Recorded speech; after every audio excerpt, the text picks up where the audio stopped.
About cuisine. Culinary art is something that I cherish very much.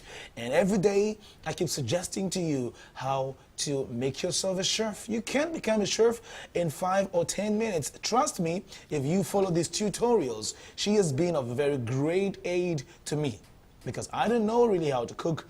But trust me, when I try some of her recipes, I become a chef for that moment. The man, with power for the hour. Okay, now let's go to Chicago and join our own Cameroonian-born Terese as she teaches us how to do some little tricks in the kitchen so that you can get ready to surprise your loved ones or even, that little baby stuff. Anyway, let's go and come back just after that for a very big surprise.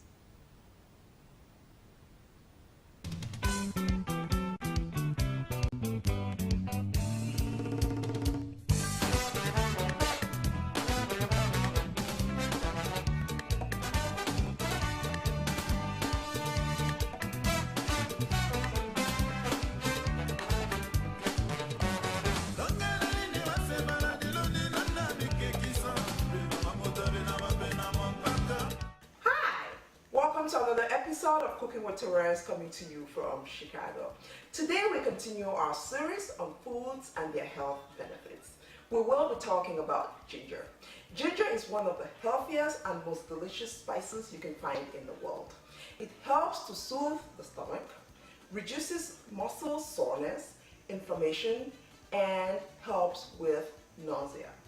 Let's come back and find out what we'll be using our ginger for today. For this episode, we will be making baked ginger chicken balls.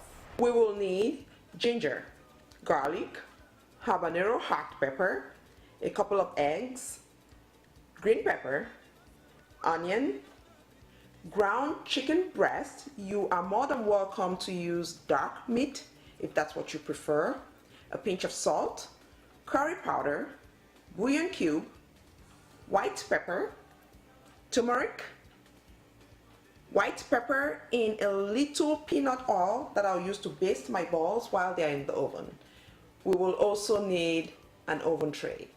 I now have my spices pureed. I have added a pinch of salt and bouillon cube to taste. I have also added extra ginger to my ground chicken to give it that extra kick. I also have 1 egg whisked. I have added my pureed spices and egg to my ground chicken. It's time to mix everything together. I will be using food gloves. Don't mind the color. I just love some color in my life.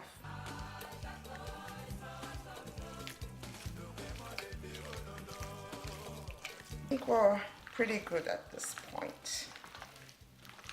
After mixing everything together, mold your ground chicken into little balls. I have made some already, but I'll show you how to do it. I would recommend you use gloves because this can get a little messy. You must have noticed that I did not add any flour to my chicken because this can get a little messy. You must have noticed that I did not add any flour to my chicken balls. Flour helps to toughen the mixture a little bit. Another trick to do is make sure that when you're blending or pureeing your spices, limit your water as much as you can. So once that's done, we're going to put it in our oven pan. Once this is done, let it sit for about 30 minutes in the refrigerator so everything can settle in. While doing that, preheat your oven at 350 degrees. We will be back after 30 minutes to start baking our chicken balls. Our chicken balls are out of the refrigerator and settled. It's now time to start baking. We will bake for about 35 to 40 minutes. At the 20-minute point, I'll come and baste our balls and then continue baking. We are at our 20-minute point, and this is how our chicken balls look like. I will go ahead and baste with a little peanut oil and white pepper to keep it moist and to also give it that little white pepper kick.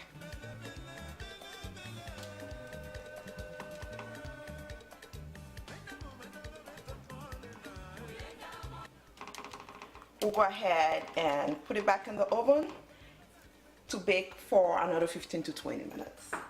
Our chicken balls are ready. We baked for about 40 minutes. At the 40-minute point, I switched my oven from bake to broil to give it a little color.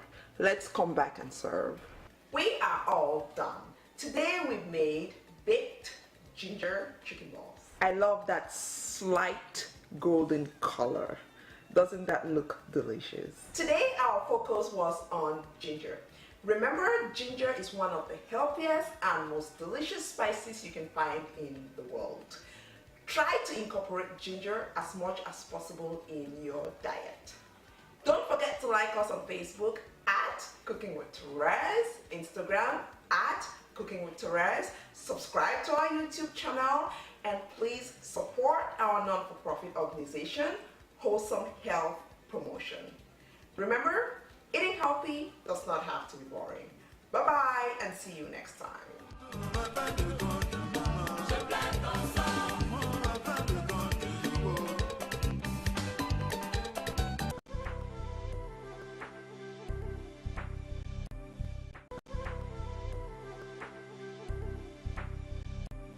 There we go. Cooking should never be boring, and eating healthy shouldn't be boring as well. Thank you very much, Terese Tande, for that beautiful and brilliant tutorial. I mean, it makes it so easy. It makes even the men who are very dumb, in the kitchen, who want to go back to the kitchen. I know, man, don't eat my head up. The thing is, we know that the best chefs in hotels and the best chefs in the world are men, but the population is not that much, So definitely, it makes some of us who are lazy at cooking, to definitely want to cook. Thank you so much. And so